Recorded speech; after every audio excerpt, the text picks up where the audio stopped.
Hello and welcome to Note Doctors Summer Shorts. My name is Paul. My name is Jen. My name is Ben. And we are your hosts.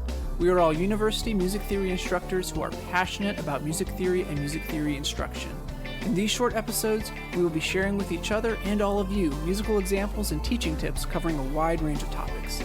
So if you want to know more about music theory and the most effective and innovative ways to teach it, this is the podcast for you. Good morning. I guess it is morning here for the Note Doctors. Welcome to Note Doctors, our first ever book club, summer book club. And we are talking about a really important new book that's come out in the past few months by Philip Ewell called On Music Theory and Making Music More Welcoming for Everyone. And so we are kind of like a book club in that we are going to be talking about the book as we drink coffee, and I'm going to eat some of my Pop-Tarts. So it's not wine and cheese. And we are going to talk about the book. We're not just going to use this as an excuse just to chat about whatever, like a typical book club, but we're actually going to talk about the book, I hope. But we're going to just kind of read through this together, and hopefully if you have the book, you can read along with us and engage with us online as we move through this really important but challenging book. And if you're familiar with his work and just kind of the things that have happened over the past couple of years, since about 2020, you may know where this is going. If not, you'll, I'm sure, have a great time and learn a lot, and we're going to learn a lot too. As we get into this, I thought one way we could do this is to talk about my sort of addiction to theology podcasts, which if you think about what could be more abstract than music theory, theology, right? Talking 100%. About, like a metaphysical thing, or that doesn't or does exist. We don't even know. We can't prove it, right? And so, but one of the podcasts I like to listen to is they always talk about how every theology has an adjective, because in the field of theology, if you don't know, there are all sorts of fields of study in theology. There's, of course, theology, right? But there's also womanist theology, feminist theology, black theology, liberation theology, queer theology, all these other theologies, right, that you can study, right? But what do you notice about all of those theologies, right? They're all focused on folks who are not in the majority, right? And there's also a field of study called just theology, right? Actually, women are in the majority. There we go. There you go. We just are not in charge. That's right. Yeah. Right. And so, of course, you can just study theology, but of course that has an adjective too, and that is generally white, German, male, straight, folks who are doing theology, but that's assumed to be, just theology, right? Which is a huge problem. And so there's this racial and gender frame that's applied to that field. And similarly, there is that frame in music theory. I mean, we don't technically have feminist music theory, or we don't have people maybe that say they're feminist music theorists. Perhaps they do. I don't know. You have feminist musicologists? I think we have a committee on gender equity and identity equity. Mm-hmm. Right, yeah. Right. But it's just music theory, right? But music theory has an adjective. And there's a good video by Adam Neely on this topic with Philip Ewell, and he likes to talk about how you can substitute music theory with the harmonic style of 18th century European musicians. Yeah. Right. And because that's what we're really talking about when we talk about music theory, is we think that music theory is this universal symbol or signifier for all musics, when in fact, when we're talking about music theory, there is a big adjective or a big asterisk, and we're talking mainly about music in the harmonic style of 18th century European musicians. Or you could even dig deeper in, because he kind of avoids the gender and the racial aspects of that with that definition. But, music theory is white, is male, right? And that's something that Phil Ewell talks about in this book and in his lecture that he gave at SMT, was it 2020, 2021? I should have looked that up. Do we remember? 2020, I'm pretty Okay. sure. No, it was 2019. Oh, the 2019, right? Because then, yeah, you're right. 2019, November. Right, and so he opened that up with music theory is white. That was how he opened up his talk, and so that's what we're kind of gonna, the topics that we're gonna be digging into in this book, and what Phil Ewell is going to be kind of talking about is this white racial frame that is surrounding music theory and has been largely just unacknowledged. Right? It's just right, as that's how it is, right? And we need this book. I think it's normal not to see the frames that we're operating in, because that's kind of the system, right? Like that's the way it's made. I did this really excellent DEI workshop through Chorus America, actually in 2020, and one of the first exercises we did is she had us write down like a set number of adjectives about ourselves. And what we all noted was that no one wrote down, some of them were just adjectives, like I am academic or I, whatever. But no one wrote down adjectives that were majority adjectives, right? Like no one wrote, I'm a white male. Right. I wrote woman, but I didn't write white. So, and she pointed out that like when you're in the frame, when you fit inside the frame, right, it's very hard to see that you're in it. You only see the frame if you're outside it, until it's pointed out to you and you are able to kind of face it and deal with it. So we need this book, and we should all be thanking Phil in a major way for being willing to do the work of explaining all of this to a group of predominantly white people, because as one of very few people of color in this world, he's ended up being sort of tasked with this, even though I think it's research that he enjoys and is doing willingly. Nobody's making him. But oftentimes, people get tasked with these things because they are the ones who can explain, right? So thanks, Phil. I don't know if you listen to us, but thank you for doing that work. Doing that work. Yeah, and speaking of being in the frame, I mean, Ben and I, we're definitely in the frame, just in case anyone wants to know. Got to start with our acknowledgments. It's right, a really good yeah. point. That's true. I mean, we're both white, straight dudes, middle class, and so that's where we come from, and so that's where we have to kind of position ourselves, and that's really important. And we have benefited from that, and that's something that is important to acknowledge and recognize from us, is that we have benefited, and we haven't had to do nearly the work that non-white music theorists have had to do. So that's important to acknowledge. Totally agree. Yeah. All right. Well, let's dive into this book. So we're going to be going through this book kind of chapter by chapter in each episode. I'm not sure how long these episodes are going to be. I mean, technically these are summer shorts, but we're just going to see how this goes. There are 6 full chapters in this book, and if you haven't gotten the book, please get it. It's not a huge book. It's, I think, for an academic book, it's less than 300 pages. So hey, that's summer reading basically for us. 6 chapters with an intro and an outro at the end, and so we're going to talk about the intro of it, and then the first chapter, which is on music theory, race, and racism. And we're going to not probably try to do a blow by blow, because really there's just so much that it would take 2 hours just to really kind of scratch the surface of this. Yeah. And so we are going to kind of give our impressions and our thoughts and things that stood out to us. One of the important things that he goes over in the intro is this distinction between DEI and anti-racism. And I think that's an important distinction to make and to set up, because those words do get conflated sometimes.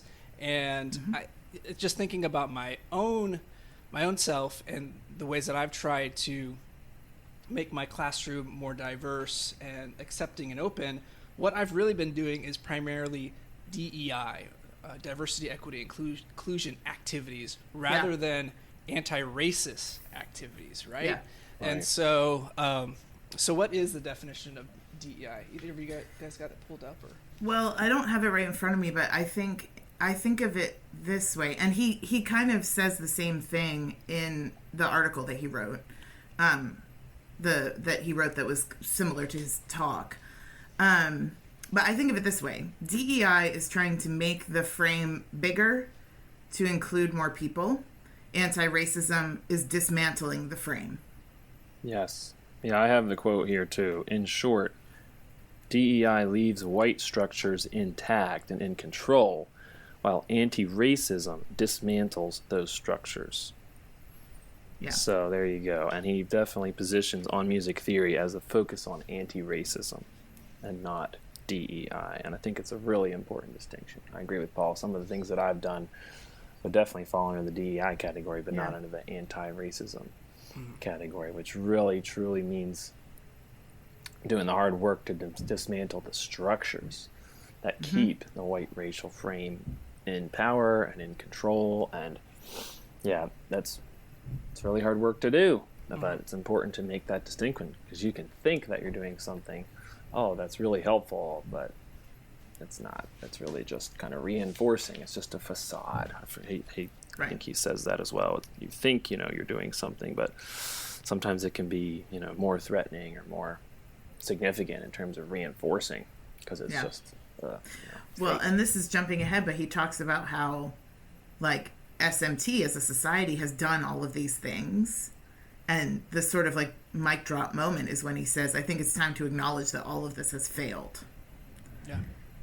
Like, we still are who we were when all of that started, however many, 25 years ago.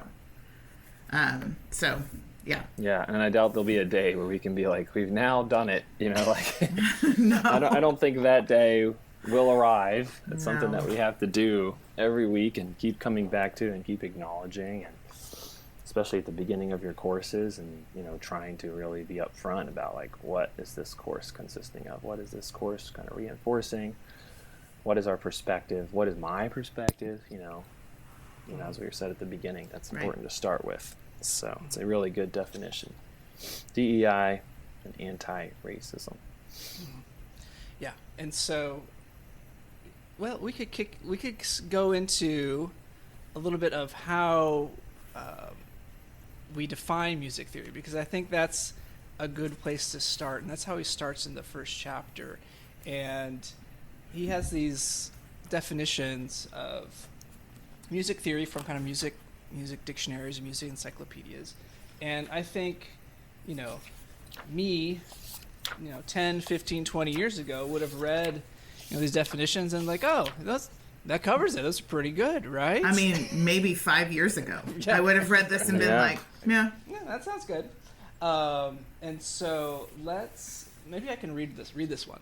And so this one is from the definition of a theory in the Oxford Music Online from 2013 by David Carson Berry and Sherman Van Solkema. Sorry if I mispronounced their name. Here's the initial paragraph that Philip quotes here. An area of study that tends to focus on musical materials per se in order to explain and/or offer generalizations about their various principles and processes.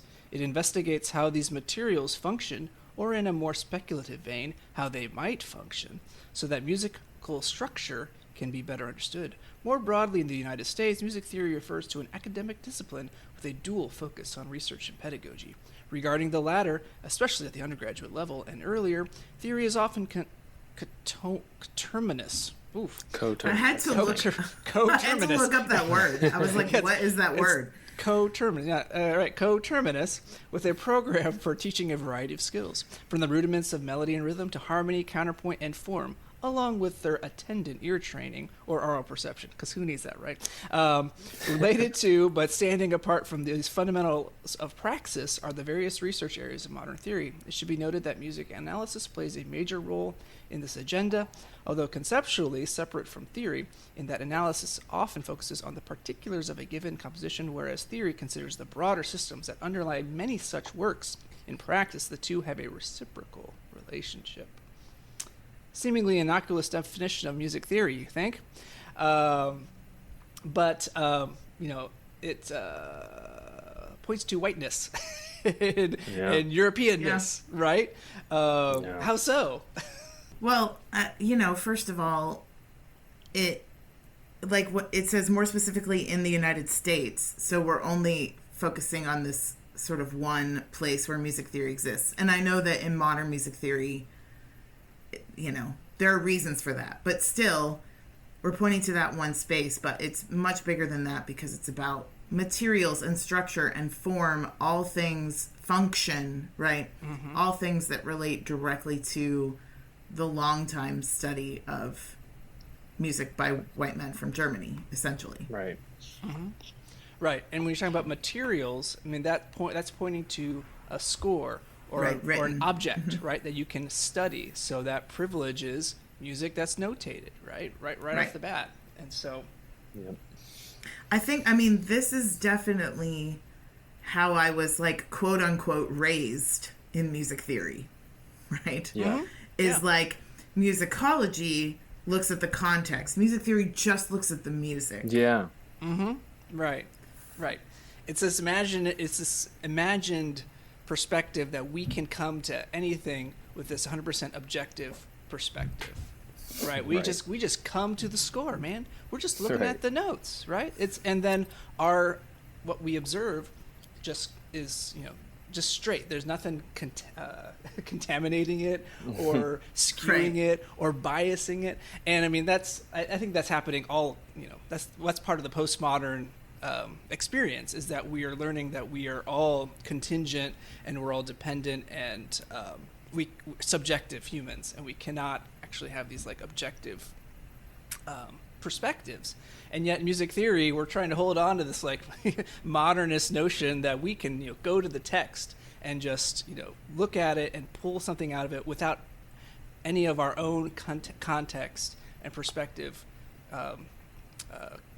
coloring it, for lack of a better word, in a way, coloring it, right? We're coloring it white. Right. Yeah. Yeah. I think the implication is also that, and Phil states this, that, if you have music that's notated, it's somehow like more better, sophisticated or more complex, or like there's more to it, and like more worthy of study. I've totally seen that in my students. If like they'll ask me if like, oh, can I submit my final project, in a DAW, or can I? And I was like, yeah, like you can submit to me how you, a sketching of how you got to it, but like I'm trying to not force my students to write every single thing down in such a very conventional white European way. It's hard to get away from because we're so entrenched. Right. And even students will come to me assuming that that's what I want, and I'm trying to be like, well, I'm flexible. If you're comfortable with that, but it doesn't mean that your music is less sophisticated if it's not written down. Like that, those two things are just not. That's a false connection that music theory has peddled over the years, unfortunately. And it's really good to see that really pointed out, and starting with the definition, even boiling it down to just Schenker and sets. I thought that was. Yeah, I can pull that up here. Yeah, so I've heard that. I mean, yes. I have actually heard that in conversations with people. That is not just something that he pulled randomly. I've really encountered that. I think this is from the same. This might be from the same definition. Continuing on. It's the next page. Yeah. It's the next page. But this is another quote from. I believe this is from the Oxford Music Online. At the beginning of the 1980s, it could be claimed that the main areas of American theory involved, on the one hand, Schenkerian studies of tonal music, and, on the other hand, the investigation of 20th century music through 12-tone and set theories, a dual emphasis sometimes summarized with the alliteration Schenker and sets. What's funny is when I read that, I was like, I felt like I was experiencing my own history retold a little bit reading this because my research and the way I think about music has never fallen easily into either of those categories. And as someone who is definitely in the minority, those stats are going to come up in music theory as a female. Like when I was approaching writing a dissertation, I think I felt like I had to do one of those two things. Yeah, totally. And in many ways, I didn't do set theory, but I did talk about, 1920s serialism in Germany. Everybody loves talking about it. It's just the best. Well, do they? I don't know. I mean, that's the thing. Like, I think I felt like really pushed that direction. And I know that without a doubt, what I really wanted to do was write a pedagogy dissertation. But it was made very clear to me in a number of ways that was unacceptable and perhaps even harmful to my career if I were to go down that path. And the irony is, I'm at a teaching institution that would have loved that, Yeah. So even that part is not true, but there's all this kind of like fear around stepping outside of these norms. And sometimes you don't even realize that's what's going on. Like when I read that, I was like, I think it just finally clicked for me after all of these years that's how I ended up doing this like translation of a German text. It's not that I didn't enjoy the work, but yeah, it's not the thing. The frame itself tends to push you around a bit. Definitely. Yeah. Definitely. Yeah. And trying to be successful in situations that don't match you is really draining. And sometimes you just say, I'm just going to do what they want. I'm just going to do what they want. And then I can just actually get this PhD and get out of here. And, there were so many steps along the way where, like, and he gets to this, but this idea of merit, in fact, we might have already passed it. That might have even been in the intro where he talks about this idea of merit. And there were so many steps along the way where, like, barriers were just in my path trying to get this doctorate. And I remember so many times being either directly told or feeling myself that it was because I wasn't as good as my colleagues. I didn't know as much. I wasn't as trained. I wasn't as smart. I don't know, and no one ever directly was like, you're not as smart as the boys. I mean, no one said that. Right. But it becomes clear when, when you take quals and all the guys pass and all the women have to redo sections. But it's like, well, but yours wasn't correct, or this is what you did wrong, Just, it's all these little moments over time. Yep. So it's like Phil's tenure battle at Hunter College that he discusses. It's like, you can say that it's about an objective perspective, judgment based on the facts or the evidence, but the truth is, if you're within the frame and you're operating, as, a white straight male, you have a lot of advantage that comes with that. Well, and it's that because the frame is that your ideas are naturally not going to fit that because that's not who you are. Right. Right. And so maybe it's true that I don't match the merits of that system because I never could. I'm never going to be male. Right. It's simply not possible. So if that's the merit, I'm never going to get there. It's that ship sailed on June 2nd, 1980. Wait, doesn't everyone start female and then go with the X chromosome? No, that's true. So it started 9 months before June 2nd, 1980. You had no chance. No chance, And I mean, again, I say all of that as someone who has had a lot of success at the same time. This is not like a woe is me kind of thing to say, but when I read that, it was a sort of profound moment for me of being like, I think we have all been sort of forced into some of these boxes in our own ways. And sometimes they're comfortable for people or maybe even enjoyable, and that's fine. Or you don't even know you're in a box. Exactly. That's the place to be. Exactly. You don't have an idea. It's like this, It's the allegory of the cave. Yeah. But see, the consequence, and I think Phil Ewell does a good job of discussing this too, the consequence of that is that the power in music theory, he talks about the demographic data, the power in music theory, then by these promotional structures being an ableist for the white racial frame, that creates then even more whiteness, because then the people who are fitting that are more easily promoted, and then those tenure track professors or tenured professors, becoming tenured professors, then hold all the power, and then it just becomes cyclic almost, where it's like, how do you break this like cycle of like whiteness being in control on the power structure? I mean, it's unfortunately connected, and that's what's really hard to dismantle piece by piece, is that. Yeah. He points out, and he's right, that this box is not just harmful to those of us who are outside of it. I mean, it means that maybe, well, Ben, you wrote a Schenker dissertation. Like, we are literally matching what this describes in some ways. And, maybe, I don't know, maybe it was exactly what you wanted to do.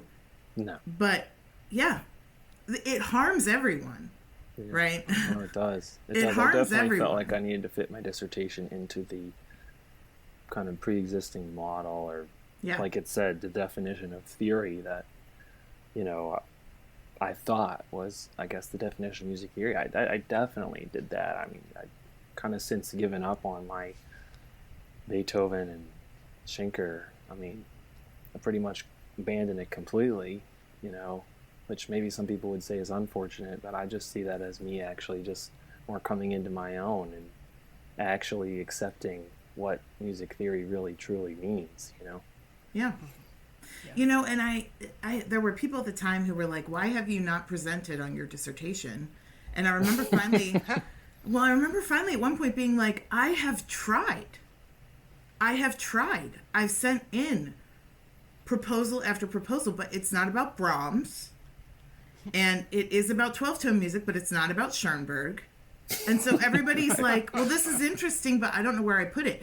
I got that feedback from multiple, like, there are, TSMT is one that's great. They will give you feedback on your proposal. Mm-hmm. Yeah. And that was some of the feedback I got, was like, well, this is very interesting, but we don't have a like, category to put it in. We don't have a session for that. We only have a session. We don't have a box for you. Right? Like, we don't have a box for you. Even though I was writing about, 1920s serialism. Yeah. Yeah. No, I had the same experience. I was trying to talk about, like, Italian music, Renaissance. Now, still, that's not very much outside, but it's not Germanic-centric, and it's not classical period. It was early, or very, very much earlier. And I would submit it to conferences, and just the rejections, you just get rejected from everything because nobody knows what to do with it. I think that some of that is beginning to change, where, you have people who wouldn't have submitted this paper before to the SMT, but now they are, willing to submit, and the program committee is willing to accept it. But I think in the past, that was not the case. I think the program committees of regional SMTs and national SMT were not as accepting as they probably thought they were being at the time. Right. Well, and again, this isn't malicious. It's not like somebody was sitting there like, oh, right. Well, she's a woman, so let's make sure there were plenty of women who presented, right, at these conferences. It's not what it's about. And it was none of the people sitting on these program committees, or at least typically, these are not people, generally speaking, intending harm. But I think now we get a new frame now. Like, we can see it now. You see the glass you've been looking through. Mm-hmm. So, it's time for all of us to do better. It's like you said, to stop trying to be inclusive in my music theory classroom and actually be anti-racist. Right. To do better. So this is the definition that Phil gives for what he thinks you could use to define music theory. And it's really short. It's just simply, he writes here, to give a much simpler definition for music theory, one to which I'd like to aspire is this: the interpretation, investigation, analysis, pedagogy, and performance of any music from our planet. I love Yeah. it. Yeah. Because then it doesn't get into, well, does it have to have a score? Does it have to have this or that? Does it have to have structure or counterpoint or all of these other signifiers that help to make this frame super tight and super small onto a particular, type of music written by a particular type of composer? It would be good to talk a little bit about the stats that he brings up. You guys talked about the demographics, and that was really interesting. And Ben, you really bring up that important point of it's not that it's good to have more diverse members of SMT, but it's really more important to have those leadership positions be more diverse, and that's not what's happening. And so I pulled a couple percentages here, and so I don't know in the last one what year this was taken in SMT, but 83.7 of SMT's members are white, right? And let's see if I can find that. What year? Oh, in 2019. And then this is the telling thing. 93.5% of tenure faculty in American music theory are white.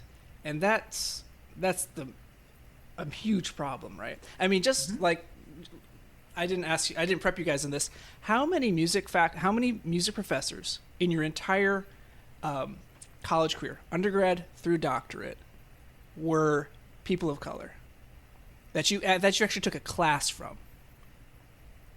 I have one. I went to 3 different institutions. I had one professor who was a person of color. Let me think.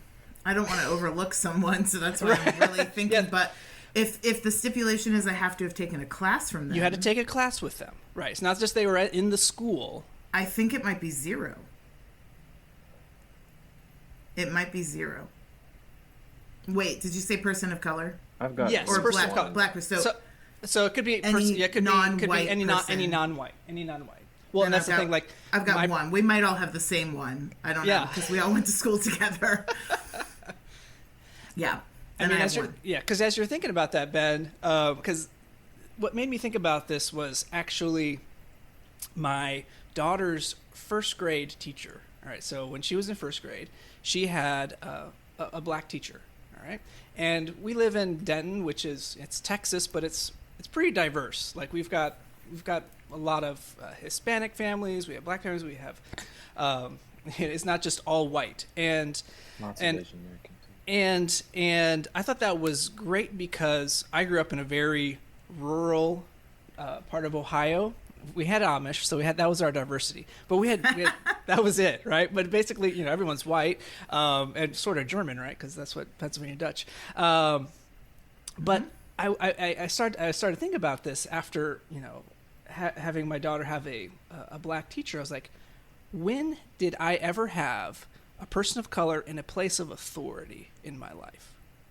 As a teacher, doctor, professor, pastor, any of those kind of role models or people that you look up to or have authority over me were all white, almost exclusively.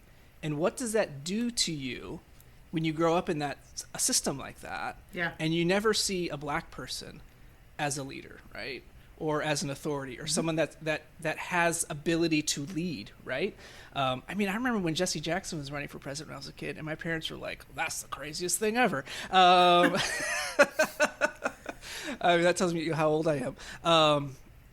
But that does something to you, and it helps to create this frame that leaders and people in authority are white and generally male, right? Do not know that I have ever had a black teacher ever in my whole life. Yeah. Not in school. Not in college. I don't think I ever have. Yeah. I studied with, I want to say my number is going to be 3. And unfortunately, I guess that's the highest. That's really weird. Yeah. I feel like I didn't study with hardly any persons of color. But the reason why I was thinking so hard is that I don't really know if one of them identifies as white or not. Definitely English is second language. They're South American. But definitely 2, probably 3 total. But still, the fact that that's like the highest out of the 3 of us is just so sad, because we've studied with so many different people. Yeah. And gosh, I mean, especially higher ed, is really.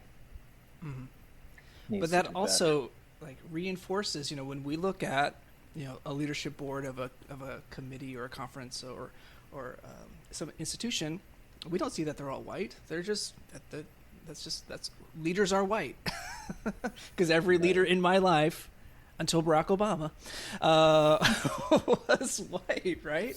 Well, and we had a division head at UNT who was black, Eileen Hayes, and she was a wonderful division head. She was not at UNT all that long, maybe, I don't know, 5 years, something like that. But I never took a class with her. Right. Because I might have been either ABD or coming up to it when she was there. So I didn't have many classes left to take. And she also taught in ethnomusicology, which, here we are again, I had not a single required class ever. In my whole 3 degrees in music, I never had a required class in world music, ethnomusicology, none of it.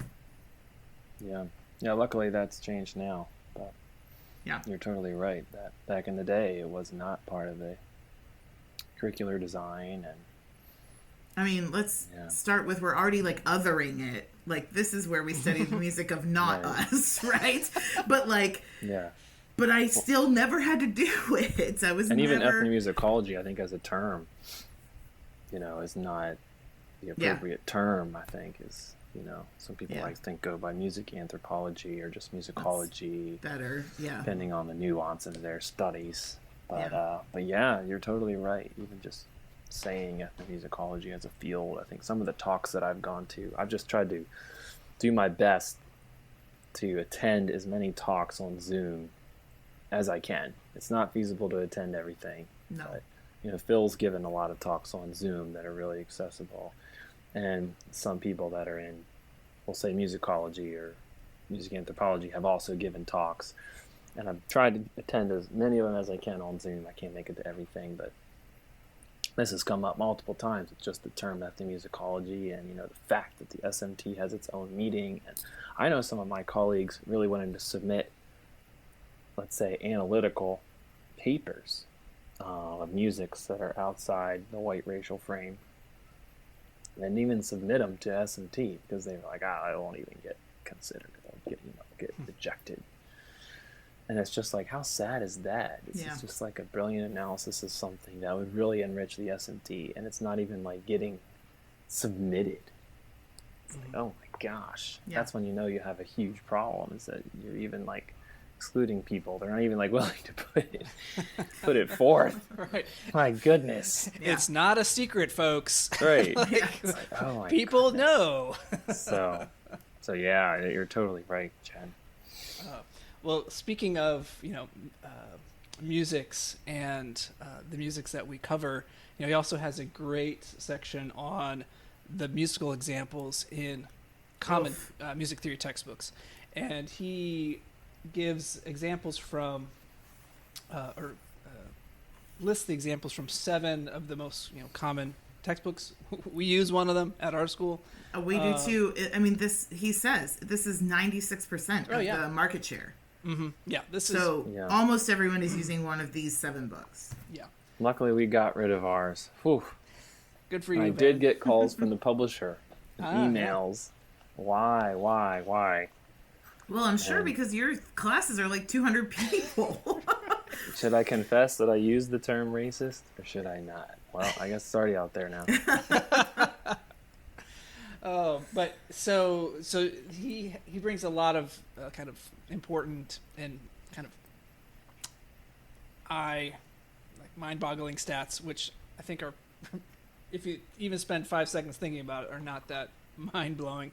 But Yeah. 98% of the music examples from the 7 representative textbooks were written by white persons. 98% of the musical examples. And these are books on music theory, as in like 4 semesters. That these are the classes that all music majors have to take. You know, I hate it when people say, "Oh, you know, higher ed, they're indoctrinating people and all this stuff like that." That's ridiculous. If we could indoctrinate people, they would come to class on time. But when you look at like we are sending a message. You know, I don't know if we're indoctrinating, but maybe we are, that we're indoctrinating them in that music theory is by white guys. You know, if 98% of the examples in our books, that's a problem.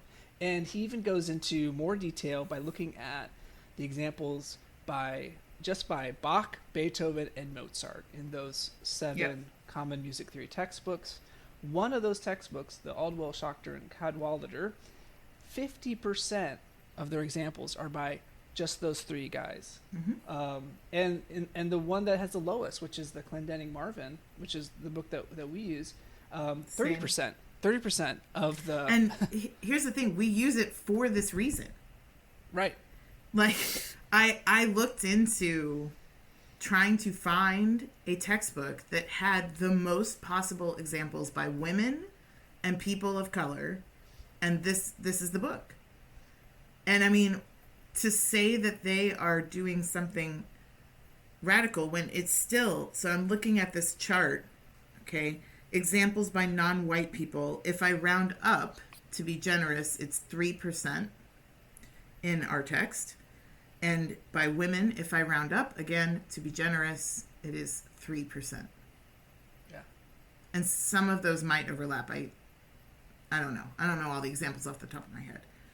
But, you know, and that's rounding up. I mean, it's actually not 3%. It's like 2.98 and 2.7 something. 8. Yeah, right. 2.78. Yeah.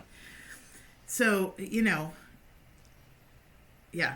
And every edition that they have released, there's more, which is another reason why I, you know, chose the book and have stuck with it. But looking at this, it's like, it's so... I don't know. Did anyone else feel tired? I don't know. Just like, there's so much still to do. Oh, yeah. And so much of that is falling under the DEI, you know. Yes. Right. It's, okay, well, let's just bring in more folks of color into this frame, right? Rather than actually questioning the existence of this frame at all. Right. You know? Well, and the Clendenning Marvin at least does devote like 2 entire chapters to popular music and contains lots of non-written examples where you use recordings to analyze rap and things like that. So it at least is moving, you know, towards other types of music, which again is why I picked this book. But looking at it, I'm like, it's not enough. Picking this book was not enough. It's not like I thought it was, but you know what I'm saying. Like, it's still... It doesn't let us off the hook as instructors. No. Right? That's what we hope. We're like, well, we just get this book, we'll have more. Like, no, you're not off the hook. Like, no.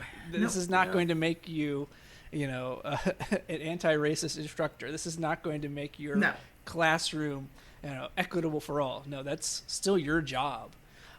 This book can help, certainly, but it's not a silver bullet. No. Yeah, better than using the one that has 0. No, right. But when your max end is like 3% non-white, you're still like, oh gosh, gulp. Actually, the Roy Francoli, I'm looking at this, and it has 3% by people of color, 3.2, and 7.4 by women. Yeah. But then there's another chart that talks about like how many not Mozart, Beethoven, Bach composers there are, and Clendenning Marvin has like the most there. So a broader representation, in other words, like more than just 5 examples by the same woman or whatever. Yeah. Though he then brings up the fact that most of these composers that they're bringing in to make the textbooks more diverse are black, and ignoring people, you know, Asian composers, things like that. Right. So I think Clendenning Marvin's only one. They had like 2. Chen Yi and Toru Yeah. Takemitsu. But just two of those two composers. Right. So there's lack of diversity in the diversity. No, I mean, I know I just said, does anyone else feel tired? It is pretty early, friends, but Yeah. I do feel energized. Like, I read it and I felt very like, there's not going to be some right time to start doing the things we need to be doing, even if we don't fully know what they are. Like, yeah. I need, like, a note on my wall in my office or something that says, like, keep doing it and keep doing it better. Like, just keep going. And, one of the, towards the end of this first chapter, he says, he talks about how he's presented at a lot of conferences, regional conferences and things like that, giving talks about all this. And he did at TSMT. It was a great talk, and Yep. I thanked him separately. We had a really nice exchange, and but he said that someone accuses him of calling classical music racist, which is what I don't know. That's kind of an odd way to put it anyway, but it's sort of expressing this feeling of like, well, you're calling what I love racist. And he says, I have only ever called two, like, in all my writings and talks, I have only ever called two people racist. I've never called a field racist per se. I've never called, like, all of classical. I have called two people racist. One was Schenker, and there's very little denying that that's the case, given everything he wrote and everything he said, and that has been, I think, sort of widely accepted, which is also kind of his point. Yeah. And the other is himself, because if we don't look at ourselves and say, like, I've been a part of this, we can't go forward. Yep. It creates a blockade. It creates a reinforcement. Yep. Yeah, we have. I definitely have. I fully admit that. Yeah, and I think that's at the heart of it is this in this text, and people might get offended by it or problems with it, but it's about making, and he says this numerous times throughout the book, it's about making music theory more welcoming for everyone. I mean, that's the subtitle of the book, right? And at the end of that chapter where he talks about how basically we all are racist in some manner, right? We have that impulse, and we have been, and we continue to be in some ways. That his general hope. Let me just read this. But I do believe that in the academic study of music currently, there are enough rational voices, white, black, and those of all other races, who can clearly see the racial and gender injustice that our white male and Western system of music has wreaked. And I am generally hopeful now that structural changes can be made so that all musics, like all races of humans, can be heard and considered on equal footing, a simple goal to which any true civilization, any true democracy should aspire. Right? Yep. I mean, that's the goal, right? That's the goal. It's not about calling anybody out.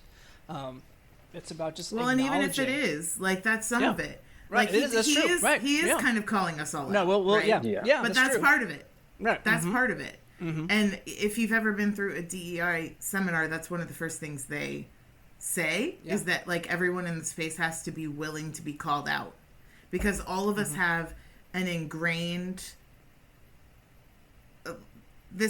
We were literally, like, built in this. Like, this is how we were made. This is the world that we live in, the society that we live in. And so if no one ever calls it out, it's just going to live in there. Like, it has to literally be called out of you. Yeah, I think my kind of interpretation on that, I've done a lot of thinking about that just on my own, and my interpretation was, you have to call yourself out. It's more accountability, and that the end goal, accountability and blame, is not the end game here. But it's important. In order to get us there, we have to hold ourselves accountable every day, every week, every semester. And if we're not doing that, the end goal is still going to be so far to get all musics, on a as equal footing as we're going to get, Yeah. We have to hold ourselves accountable. We have to say, this is what I've done. This is what I'm going to do to improve this. That's Yeah. what I'm And it is in its own way incremental, because we cannot wake up tomorrow having done all of it. I think when I said I feel re-energized in some ways, it's because it's like, I can't wake up tomorrow and know everything there is to know about Chinese or Indian or Balinese or Ghanaian music. I can't. I can't learn all of that today. And to imply that I could would be rude and ridiculous, That would actually something a white person would say, actually. Right, exactly. I read a Wikipedia article, and Right. I'm going to go teach it now to my class. Right. But the point is, I have to take a step, finish this book and start another one. Keep moving in that direction, step by step.